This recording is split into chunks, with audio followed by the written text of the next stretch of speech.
और एक और बड़ी खबर जिससे बड़ा राजनीतिक बवाल खड़ा होने वाला है वो है जासूसी कांड पर केंद्र ने जांच आयोग की सिफारिश की है, गठन की बात कही है। तो अपने आप में बड़ी खबर है। बीजेपी के पीएम उम्मीदवार नरेंद्र मोदी के लिए नई मुसीबत हो सकती है। केंद्र सरकार ने जासूसी कांड, महिला जासूसी कांड में जांच आयोग बिठाने का फैसला किया है।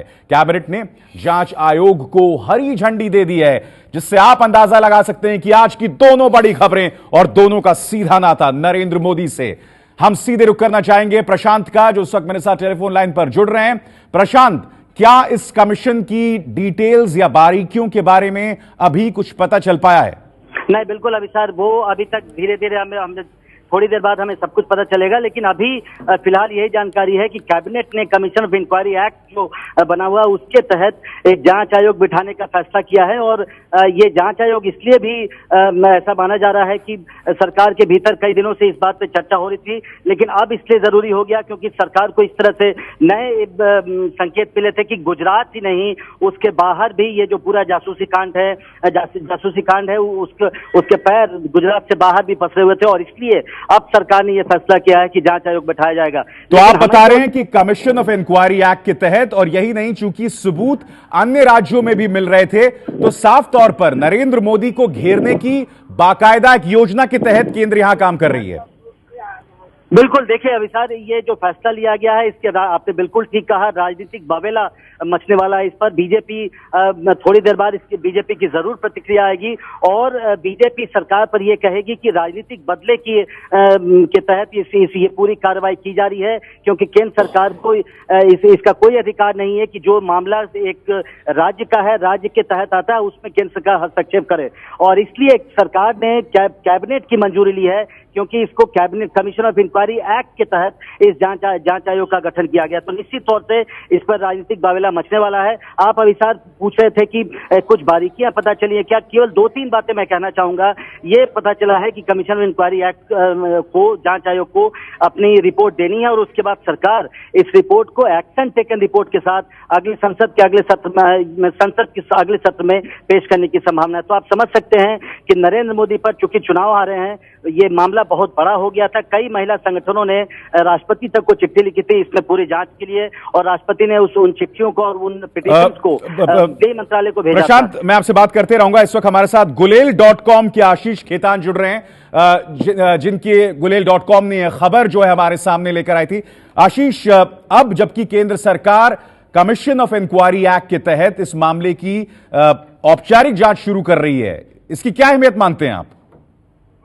नहीं, ये बहुत ही महत्वपूर्ण है। जैसा कि हमारे इन्वेस्टिगेशन से सामने आया था कि ये जासूसी सिर्फ एक स्टेट तक सीमित नहीं थी, इसमें कई स्टेट इन्वॉल्व थे। कर्नाटका सरकार और गुजरात सरकार के बीच में चिट्ठियां लिखी गई। कर्नाटका सरकार ने जवाब दिया येदियुरप्पा की सरकार को, मोदी सरकार को, कि जो उन्होंने कागज भेजे हैं वो कानून के मुताबिक नहीं है, ड्यू प्रोसेस फॉलो नहीं हुआ है, ऑथराइज्ड अफसर्स ने चिट्ठियां नहीं भेजी है फोन टैपिंग के लिए। तो एक तो ये मामला आता है कि इसमें एक से ज्यादा स्टेट इन्वॉल्व थे। दूसरी, हमारी इन्वेस्टिगेशन से ये बात भी सामने आई है कि टेलीकॉम कंपनीज ने अपनी लाइसेंस कंडीशन का वायलेशन किया है।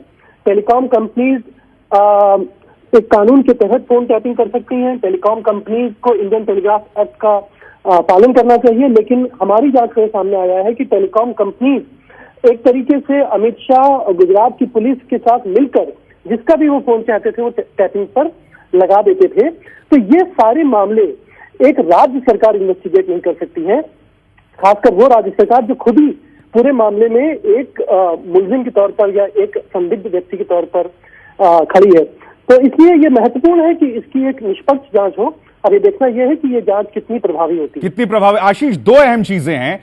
कर्नाटक सरकार और गुजरात सरकार, दोनों जगह कम से कम उस वक्त एक ही पार्टी की सरकारें थी, और जैसे कि आपने जिक्र किया कि अमित शाह का सीधा प्रभाव टेलीकॉम कंपनीज द्वारा लाइसेंस कंडीशंस को वायलेट करने के लिए, मगर क्या इसे नरेंद्र मोदी से जोड़कर देखा जा सकता है सीधे तौर पर?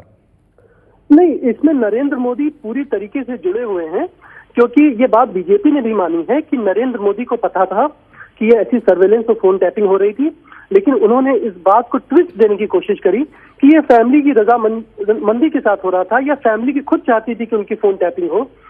तो ये बात सीधे सीधे नरेंद्र मोदी से जुड़ी हुई है।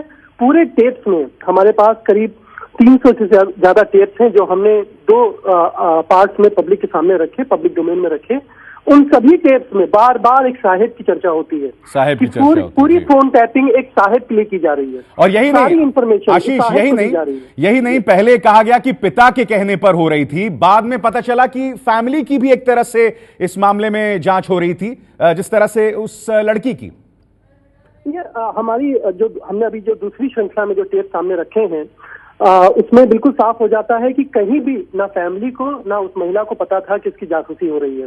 कौन महिला चाहेगी कि उसके होने वाले पति के साथ इसकी जो बातचीत हो रही है फोन पर, वो होने वाले पति के साथ जो वो खाना खाने जा रही है रात में, वो पान खाने जा रही है रात में, आइसक्रीम खाने जाने की रात में, तो पुलिस उसका पीछा करे, पुलिस उसकी होने वाले पति के साथ उसकी बातचीत को टेप करे और बाद में एक साहिब को बताए। मुझे नहीं लगता है कि हिंदुस्तान में कोई महिला इस तरह की बात चाहेगी। जी आशीष आप मेरे साथ बने रहिए। तो जैसे कि आशीष जिक्र कर रहे थे, टेलीकॉम कंपनीज ने अपने जो लाइसेंस कंडीशंस हैं उसका उल्लंघन किया है और इसमें अमित शाह का सीधे तौर पर नाम आता है। 2 सरकारों के बीच में बातचीत हो रही थी, दोनों सरकारें एक ही पार्टी यानी कि बीजेपी की सरकारें थी, और खुद कर्नाटक सरकार ने कहा था कि इसमें काफी कुछ किया जाना बाकी है, कुछ अधूरापन है उसमें।